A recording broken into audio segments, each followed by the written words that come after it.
Pag-usapan natin yung yung naratibo ng iba dyan na pilit pinabaliktad kung ano yung nakasulat sa saligang batas. Diba? Pag-usapan natin yun. At saka yung mga iba dyan na kung nagpapanggap na pro Duterte pero hindi talaga. Kasi nagkakos ng ng gumagawa ng pagkakalito. Tapos yung kapwa nila na pro Duterte, babanatan nila. Pag-usapan din natin yan. Kasi hindi nakakatuwa. Ako nagmamasid lang. Tsaka ang dami dyan na, alam mo yung daming sinasabi, pero walang ginagawa. Diba? Hindi talaga tumutulong.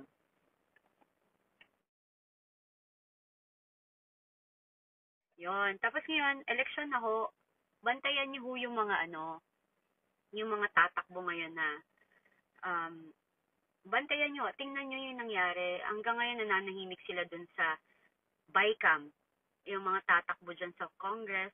So, bantayan nyo ho. Tapos, yung mga walang inatupag kundi mag-hearing ng, imbis na gumawa ng batas, nag-hearing ho ng mali. Kasi ako, talagang kahit naman saan ho tayo tumingin, balik-balik na rin nyo.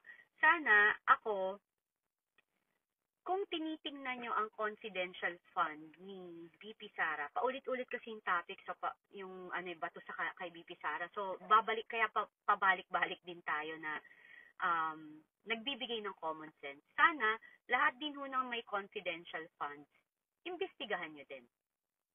Para tama yung laban. Hindi yung namimili lang ho kayo ng kung ano yung iimbestigahan nyo.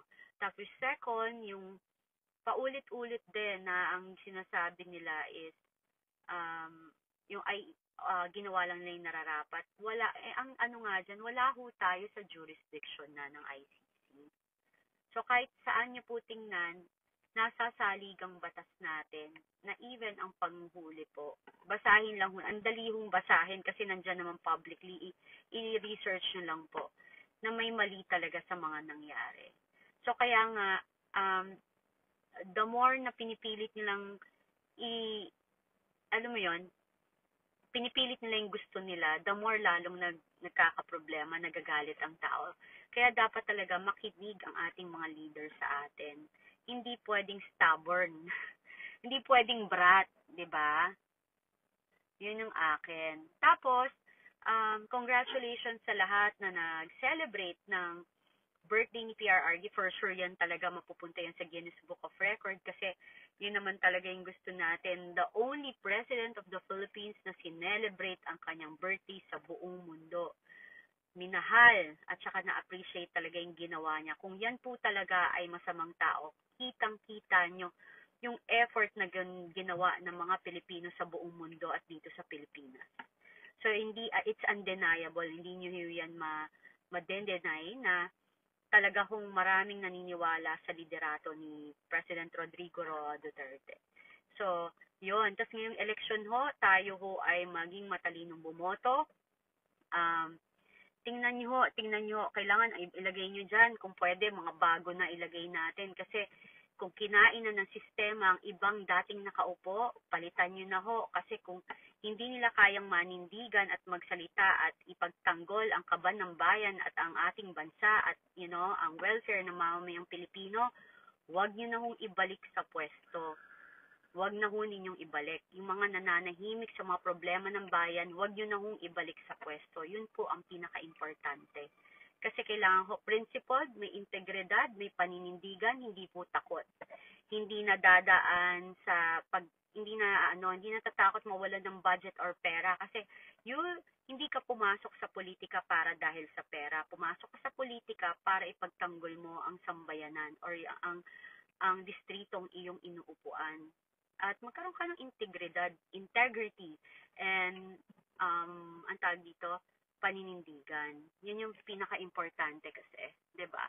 Tapos, doon din sa mga gumawa ng mga rally, yung birthday rally, nako, I'm so sobrang nakakatuwa po kay lahat.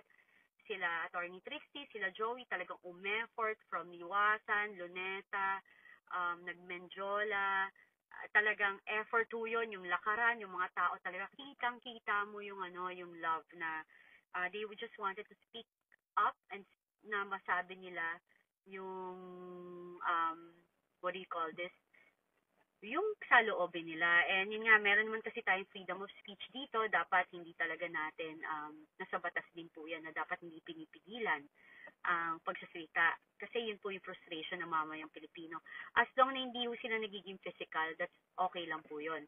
Yung another thing also is, doon sa mga nagpapanggap na nagsusuporta kay PRRD pero binabanatan ng kapwa niya na kapwa supporters ni PRRD. 'Di ba? Pangit 'yun eh. Ang dami niyong sinasabi, wala naman kayo dun sa battlefield, wala naman kayo dun sa kung saan nangyayari yung mga lugar, nandiyan lang kayo sa inyong mga computer, tapos ang dami niyong ang dami niyong sinasabi, 'di ba? So, um, yun, no? Before kayo mag-comment, dapat hindi kayo nagko-post ng ng mga ganyang, hindi kayo nagpo-post ng mga ganyan. Dapat ine-encourage nyo pa kasi sila yung nag-e-effort, 'di ba? Ako hindi ko naman sinabi yung mga keyboard warriors yung sa online lang is wala kayong pakinabang. Pero wag nyo lang ding bibirahin yung kapwa supporters ni PRD na talaga namang nag-e-effort, 'di ba? So stop the hate, 'di ba? Parang anong purpose mo? Ba't mo ginagawa 'yon? Yun yung akin. Bakit? Ano ba talaga? San ka ba talaga? Bakit ka nang iinsulto ng kapwa mo? Kung talagang supporter ka ni PRRD, ba't ka nang iinsulto ng kapwa supporter? Hindi mo kailangan gawin yon, di ba? Kasi pag ganyan yung mga hirit nyo, hindi ho talaga kayo okay. Hindi ho kayo supporter talaga ni PRRD. Rather, kayo talaga mga fake supporters or bayaran. Yun yung akin. So, pangit ho. Dapat hindi kayo ganon. Hindi kayo what do you call this, hindi kayo nag-share ng mga um, negatibong comment sa kapwa nyo Duterte supporters. Kasi una, wala rin ho kayo dyan. Wala ho kayo kung nasaan sila, wala kayo. It's either wala kayo sa Pilipinas or wala kayo dun sa lugar. Kung nandun kayo sa lugar, sige, kumuda kayo. Pero kung wala naman, manahimik na lang kayo. Rather, pasalamatan nyo na sila yung nag-participate in ang tawag dito, nag-participate sila doon, nandun sila, at saka yung buhay nila, dugot pawi, sarili nilang pera, pumupunta sila doon, di sila, bayaran. So, ako ang sasabihin ko lang doon sa mga shut up. Shut up kayo kasi wala kayo doon. Diba? Wala kayo doon. Wala kayo doon sa field, wala kayo doon sa public na nakasalamuhan nila yung mga tao, tumahimik kayo, wala kayong right. Kasi kung talagang supporter kayo, again, hindi kayo dapat maninira ng kapwa nyo kasamahan na dumidepensa sa Duterte. But rather, you lift each other up. 'Di ba? Hindi yung pagdududahan nyo. Meron dyan, marami talaga dyan na patapon na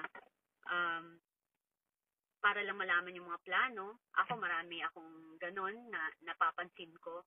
So, iwas na lang. Kasi it's better to be alone, nobody can hurt you. 'Di ba? So, tayo, patuloy po tayong magdasal at maging matalino kung sino yung ating iboboto ngayong eleksyon. Again, dapat ho, yung mga hindi nagsasalita tungkol sa naging problema ng Kaban ng Bayan, PhilHealth, Maharlika Funds, and all, wag yun na hong iboto. Yun talaga. Palitan na ho natin. We need new leaders. Naku po, kailangan nun natin ng new leaders. Pero kung magsasalita sila sa katotohanan, kung ano yung totoong nangyayari, baka sakali pa po, mabigyan nyo ng pagkakataon. Pero, wag kong ganon. Ang tawag dito, wag na ho tayo maging tanga at maniwala sa mga pangako ng mga politician na napapako naman.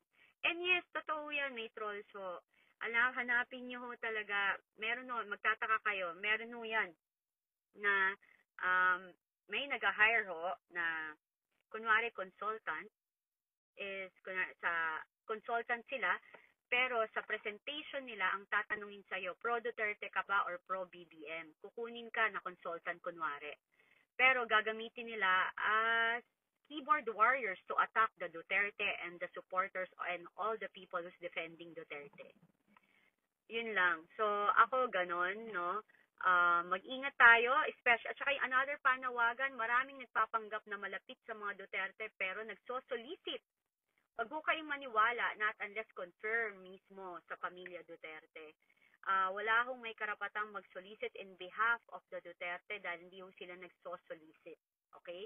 So, wag kayong maniniwala basta-basta na biglang may hihingi na, oy, tulungan natin sila PRRD, yung kaso ni PRRD, ganon, 'di ba?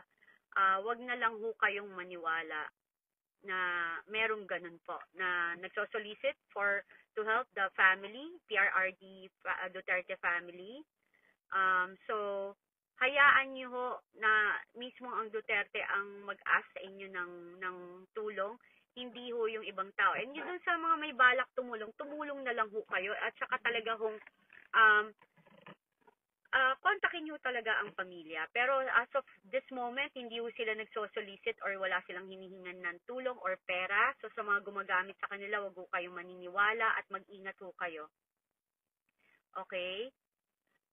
So anyway, so ako yun lang. And be very vigilant. At as long na ang pinaglalaban natin yung sa totoo at saka sa tama at nandun lang tayo kung ano yung naaayon sa batas, ipagpatuloy po natin na tayo po yung manindigan at wag po tayo magsawa na magdasal. Pagising natin sa umaga, magdasal. Bago tayo matulog, magdasal. Alam ko po nakaka-frustrate. Minsan, gusto nyo na mag-give up. Wag po, kasi si God, remember si Jesus, si God, sinacrifice na si Jesus Christ to pay for our sin. Imagine, si Jesus, alam niya mamamatay siya for us. Hindi ko na sinabing magpakamatay tayo para sa whatever. Pero alam mo, we need to give an ultimate sacrifice for us to be able to get what we want, yung ma-achieve natin kung ano yung gusto natin. And you know what? It's happening. Lahat ng nangyayaring to, lumalabas yung katotohanan, nakikita natin kung ano yung totoong nangyayari sa ating bansa. At kayo itself, lumalabas kayo sa kalsada all over the world. Yung Diyos na po ang gumagalaw.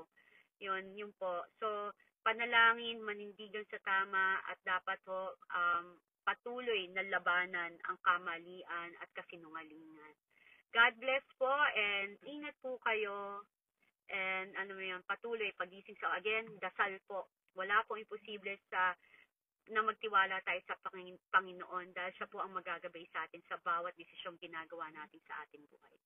Love you guys. God bless. Bye.